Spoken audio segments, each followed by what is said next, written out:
Well, with me right now is the board president of United, Juanita Schoen. Nice to see you. Great. Good morning to you. And Glad to see you back. Yeah, well, I appreciate that. And as we all know, the bylaw vote went through, right? It did. It did. I am extremely pleased. Not only did it go through, but it went through resoundingly. 74.1% in favor to 25.9% against it. We had 62,054 registered voters, and I have, most people say, but you've got 63,000 members in United, but they have to qualify to vote, and if they are behind in their assessments, if they are behind, we go through what we call a record vote a month before, and they are given a chance to come to a hearing, they are given a chance to get their dues paid, etc. But if they are still in arrears, then they don't get a ballot. Okay. And that will be true also of the upcoming director. Everybody doesn't get a ballot, only those that are in good standing, let's put it that way. And I particularly, and by the way, we had 5 blank votes, people who didn't know what to do, so they just sent the ballot back blank. All right. But that's okay. As it turns out, we had about 39.4% of the registered voters vote, which is a really, I think, a super, we'd love to have 100%, 50% or whatever. But that's a great turnout. It really is. Yeah. Anything over 30% is considered statistically very good. So we had a really good turnout on that. I'd like to thank specifically 6 people who helped us. When we do these elections, Martin and Chapman are our election officials, and they actually do the counting of the ballots. But as everybody who has voted knows, you have an envelope in an envelope with a ballot in between. And so we have 6 people who volunteered to sit, and they have a machine that opens the envelopes, take the yellow envelope, take out the white envelope, put the yellow envelope aside, because that has the signatures on it. Open up the white envelope, take out the ballot, put the white envelope aside. So it's kind of a labor-intensive thing. And if we have to pay Martin and Chapman to do that, it's a lot more expensive. So Brenda Rader, Carolyn Craig, Nancy Lannon, Pamela Grunke, Kay Anderson, and Paula Minahan all helped us do that so that we got through with that. And we talk about how this community is run, and how often have you said, along with so many people, and I'm going to point to Juanita because she's been associated with the Village Library, it's volunteers. Still am. I work every Saturday. And let's remember, the board members are volunteers. So without volunteers, it would be very hard, regardless of how much staff there is, to do things like this. I should say it would be a lot more costly. Right, exactly. But speaking of volunteers, this is the candidacy application that anybody can pick up in the general manager's office. They've got 1 week. A week from today, August 11th, is when all of these need to be returned.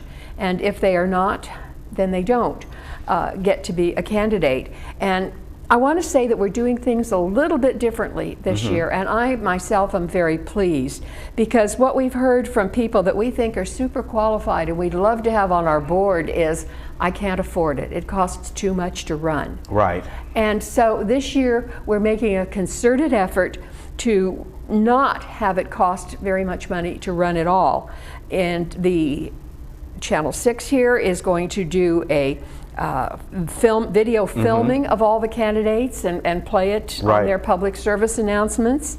We have 3 Meet the Candidate meetings set up so that people can ask their questions, see where they would like about the candidates, how they present themselves, and that sort of thing. The Globe is going to feature each of the candidates.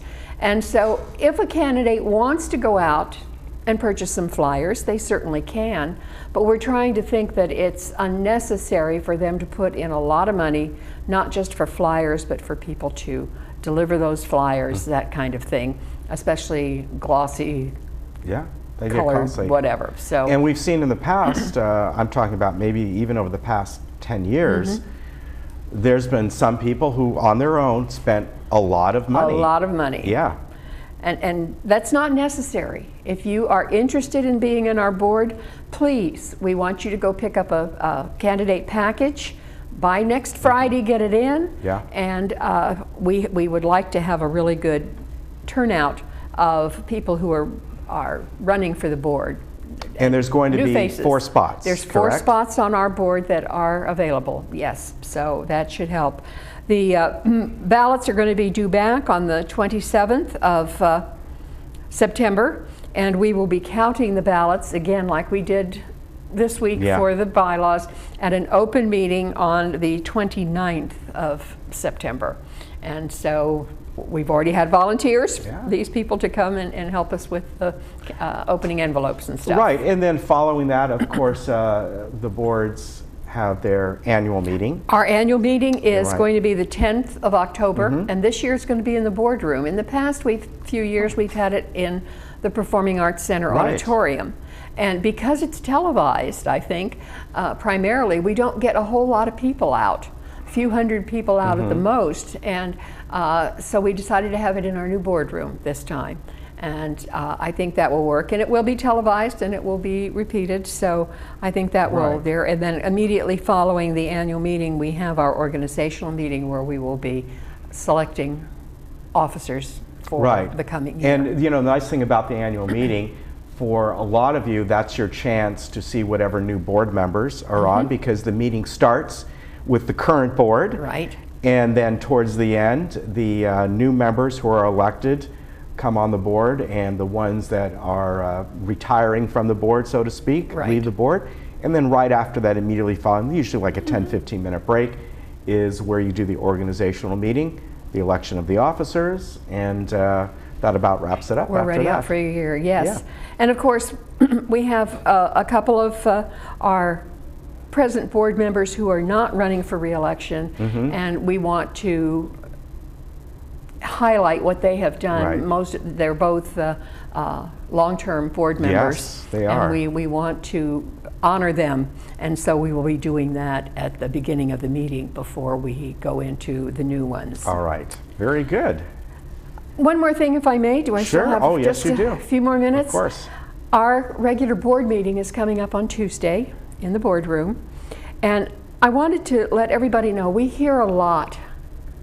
We don't know what's going on. You're doing these things behind our back. There's no transparency, and I wanted to emphasize that really is not true. That's not the case. There's a agenda package that is available to anybody that wants it. It is online, or you can pick up a hard copy if you don't want to access it online. It is out right now, so you'll have the whole weekend to read it and see what you think about the things that are going on at the particular meeting. Anything we do that involves the members requires a 30-day wait period. Right.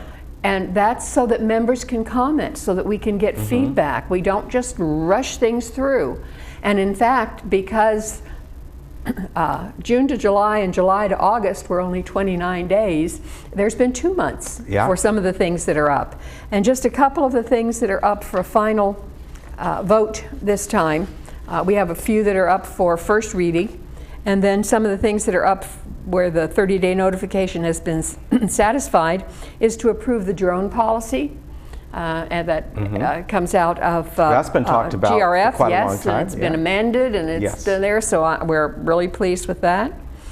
We also have a revision to the qualifiers for short-term rentals, and basically what that's going to do is to say that it is illegal, it is against the rules to advertise short-term rentals under 90 days on Airbnb, vacation rental by owner, Craigslist, whatever. And I want everybody to know those are monitored by our staff. And so if you do it and think nobody's going to know, yes, we do. And you can be brought in for a disciplinary hearing. So don't do that. And then we also have one clause in our shareholder financial qualifications. It was put in back when we had the big financial problems about 2008. Okay. And it was a clause that said if you qualified financially with a bank, a lending institute, and of course for United it's only NCB that does any of our financing for our loans, because we don't have mortgages, we have loans, that the board had the right to consider maybe not asking for anything else.